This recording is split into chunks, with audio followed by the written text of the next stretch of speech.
BJP जहां UP में हार को लेकर मंथन कर रही है, तो दूसरी तरफ विरोधी भी हमलावर हैं। कांग्रेस के पूर्व अध्यक्ष सोनिया गांधी ने एक आर्टिकल लिखकर प्रधानमंत्री नरेंद्र मोदी पर निशाना साधा और सोनिया ने कहा कि प्रधानमंत्री आम सहमति की बात तो करती है, लेकिन हमेशा टकराव को बढ़ावा भी देती हैं। सोनिया गांधी के इसी हमले पर बीजेपी ने भी पलटवार किया है। सवाल ये कि नतीजों के बाद क्या इसे शक्ति प्रदर्शन माना जा सकता है, और अगर ऐसा है तो आने वाले दिनों में देश की राजनीति क्या रुख ले सकती है, ये रिपोर्ट आपको जरूर देखनी चाहिए। मैं फिर आग्रह कर रहा हूं, माननीय सदस्य 21 आवर्स ऑनरेबल हंगामा, हंगामा और सिर्फ हंगामा। एक तरफ से नारे लगते हैं, दूसरी तरफ से पलटवार होता है। 18वीं लोकसभा के पहले सेशन के दौरान संसद के दोनों सदनों में जमकर हंगामा होता रहा। इमरजेंसी को लेकर सरकार तो नीट को लेकर विपक्ष हमलावर है। इस बीच अब कांग्रेस संसदीय दल की अध्यक्ष सोनिया गांधी ने भी सरकार और प्रधानमंत्री नरेंद्र मोदी पर डायरेक्ट अटैक किया है। कहा है कि चुनावी नतीजों में पीएम की व्यक्तिगत, राजनीतिक और नैतिक हार है। सोनिया गांधी के मुताबिक प्रधानमंत्री ऐसे काम कर रहे हैं जैसे कुछ हुआ ही ना हो।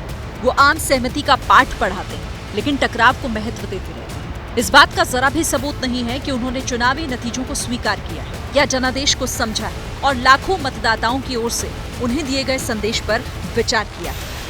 सोनिया गांधी ने ये बातें एक अंग्रेजी अखबार में लिखे लेख में कही है, जिसमें वो आगे लिखती हैं कि 18वीं लोकसभा की शुरुआत में ही संसद में मतभेद देखा गया और किसी को भी साथ लेकर नहीं चला गया। पीएम आम सहमति की बात तो करते हैं, लेकिन टकराव को भी बढ़ावा देते हैं। अखबार में लिखे लेख में सोनिया गांधी ने मणिपुर से लेकर स्पीकर के पद तक पर हुए घमासान का जिक्र किया है। संसद में इमरजेंसी के मुद्दे पर कांग्रेस पर सरकार के हमलों को लेकर भी पलटवार किया। लिखा है, ये एक ऐतिहासिक तथ्य है कि मार्च 1977 में हमारे देश के लोगों ने आपातकाल पर स्पष्ट फैसला सुनाया था, जिसे बिना किसी हिचकिचाहट और स्पष्ट रूप से स्वीकार किया गया था। 3 साल से भी कम समय में मार्च 1977 में जो पार्टी हार गई थी, वो ऐसे बहुमत के साथ सत्ता में लौट आई जिसे मोदी और उनकी पार्टी ने कभी हासिल नहीं किया था। ये भी उस इतिहास का एक हिस्सा है। सोनिया गांधी ने नीट परीक्षा में धांधली को लेकर भी प्रधानमंत्री को घेरते हुए लिखा है कि परीक्षा पर चर्चा करने वाले पीएम पेपर लीक पर चुप्पी साधे हुए हैं। सोनिया गांधी ने सरकार को घेरा तो कांग्रेस अध्यक्ष मल्लिकार्जुन खड़गे भी पीछे नहीं रहे। सोशल मीडिया साइट एक्स पर सोनिया गांधी के आर्टिकल को शेयर करते हुए वही बातें दोहराई। गठबंधन के बाकी साथी भी पीछे नहीं रहे। सोनिया जी की बात सही है। जो जनादेश 2024 के लोकसभा चुनाव में आया है, वो नरेंद्र मोदी जी की व्यक्तिगत हार है। यही मोदी अपने दम पर 400 पार की भाषा कर रहे थे। कांग्रेस को 50 सीटें भी नहीं मिली। राहुल गांधी को बोलते थे शहजादे की जितनी उम्र है उतनी भी सीटें नहीं मिलेगी, लेकिन शहजादे ने आपको हरा दिया है मोदी जी। वो आर्टिकल एक तरह से समीचीन है, समसामयिक है और सरकार को आईना दिखाता है। अब इमरजेंसी की बात देखिए, इंटरेस्टिंग है।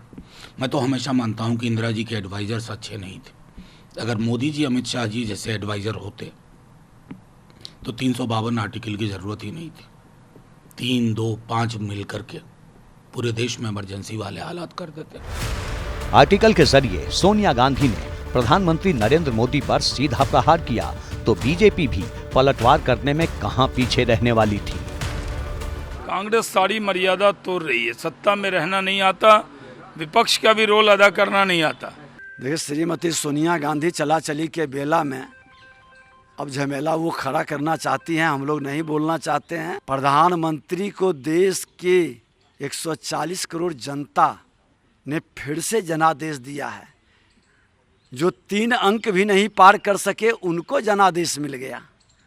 अरे आपने इतना झमेला खड़ा किया, संविधान को ही कटघरे में खड़ा कर दिया।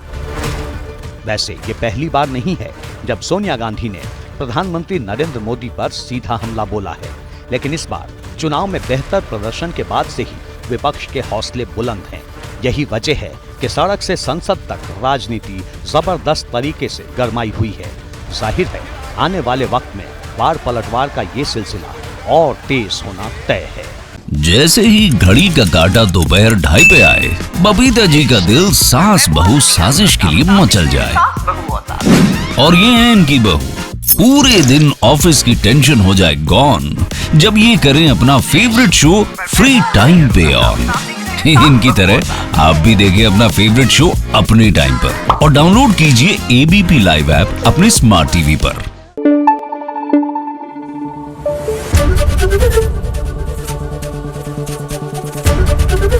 एबीपी न्यूज आपको रखे आगे।